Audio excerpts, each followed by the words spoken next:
ఈ గుడికి అసలు తలుపులే ఉండవా? పూర్తిగా కాలిపోయిన చెట్టు దానంతట అదే ప్రాణం పోసుకుందా? ఇస్రో సైంటిస్టులు సైతం ఇంత నమ్ముతారా? మనం అనుకున్నది వెంటనే జరుగుతుందో లేదో ఇక్కడ నిమ్మకాయ ద్వారా చెప్తారా? అసలు ఈ గుడిలో ఏముంది, ఎక్కడుంది? వీడియోని కంటిన్యూగా చూడండి, ఎక్కడా స్కిప్ చేయమాకండి. హాయ్ మచాస్, నేను మీ తరుణ్. నేను రీసెంట్గా చెన్నై రైడ్కి వెళ్ళినప్పుడు ఒక గుడి నన్ను బాగా ఆకట్టుకునింది. ఇంకా ఆ గుడి గురించి తెలుసుకున్న తర్వాత దాని గురించి మీకు చెప్పాలని ఫిక్స్ అయిపోయా. ఇంతకీ ఎక్కడ, ఏం గుడి అనుకుంటున్నారా? అదే శ్రీ చెంగాలమ్మ పరమేశ్వరి దేవాలయం. ఇది చాలా పవర్ఫుల్ అమ్మవారు. ఎంత పవర్ఫుల్ అంటే ఇక్కడ ఇస్రో సైంటిస్టులు సైతం దీనిని నమ్ముతారు. ఈ టెంపుల్ సుల్లూరుపేటలో కలంగి నది ఒడ్డున ఉంది. ఇది చెన్నైకి 84 కిలోమీటర్లు మరియు తిరుపతికి 79 కిలోమీటర్ల దూరంలో ఉంటుంది. ఇంకా మనం స్టోరీలోకి వెళితే ఇక్కడి వారు చెప్పే కథనం ప్రకారం కలంగి నదిలో సుడిగుండాలు ఎక్కువ వచ్చేవంట. ఒకసారి పిల్లలు నదిలో ఆడుకుంటుంటే ఒక సుడిగుండం వచ్చిందంట. అందరూ తప్పించుకొని వెళ్ళిపోయారు. కానీ ఒక పిల్లోడు మాత్రం సుడిగుండంలో చిక్కుకుపోయాడు. చిక్కుకుపోయిన ఆ పిల్లోడు సుడిగుండంలో దొరికిన ఒక రాయిని గట్టిగా పట్టుకొని బయటపడ్డాడంట. నెక్స్ట్ డే ఆ పిల్లలు ఆ రాయిని చూద్దామని వెళితే అది విగ్రహంలాగా ఉందని, అదే రోజు రాత్రి ఆ ఊరిలో రెడ్డి గారి కలలో ఒక దేవత కనిపించి, నేను మర్రి చెట్టు కిందనే ఉన్నాను, అక్కడ నుంచి నన్ను ఎవరూ కదపవద్దు అని చెప్పారంట. తర్వాత రోజు ఆ ఊరిలో జనం ఆ విగ్రహాన్ని కదపడానికి చూడగా రెడ్డిగారు వెళ్ళి ఆపారంట.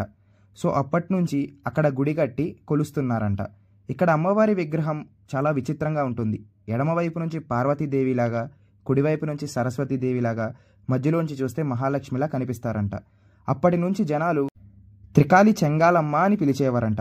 అలాగే ఈ కలంగి నదిలో ఎక్కువ సుడిగుండాలు వస్తున్నందువలన ఈ ప్లేస్ని సుడులూరు అని పిలిచేవారంట. కాలక్రమేణా అది ఇప్పుడు సుల్లూరుపేటగా పిలుస్తున్నాం.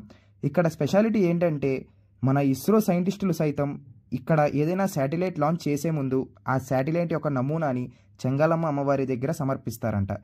పూజించి ఆ వర్క్ స్టార్ట్ చేస్తారంట. ఇక్కడ పూజించిన తర్వాతే తిరుపతి వెంకటేశ్వర స్వామి దగ్గరికి తీసుకెళ్లి పూజ చేస్తారంట.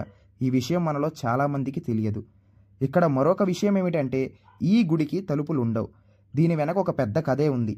ఏంటంటే ఒక రోజు ఒక దొంగ అమ్మవారి నగలు దోచుకోవడానికి గర్భగుడిలోకి వెళ్ళాడంట. వెళ్ళినాక నగలు తీస్తుంటే అమ్మవారి కోపంతో కళ్ళు తెరిచిందంట.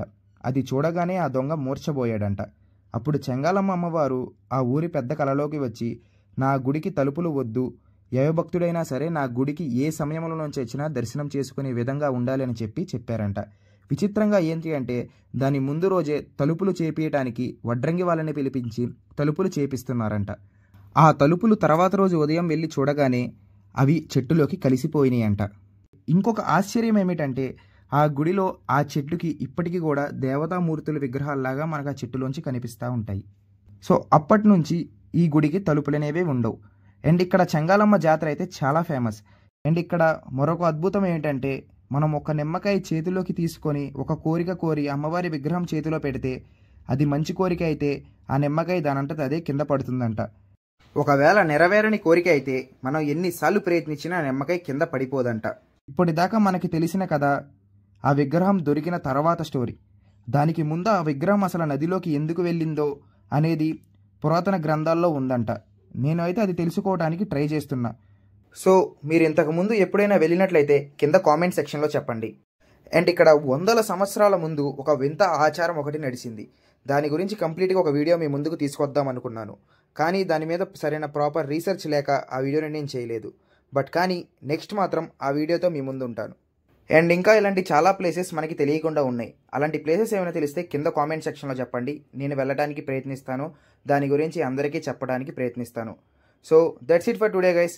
Hope you guys like this video. మరిన్ని ఇలాంటి ఇంట్రెస్టింగ్ వీడియోస్ కోసం మన ఛానల్ని సబ్స్క్రైబ్ చేసుకోండి. ఈ వీడియోని లైక్ చేయండి, షేర్ చేయండి. Until then signing off. జై హింద్.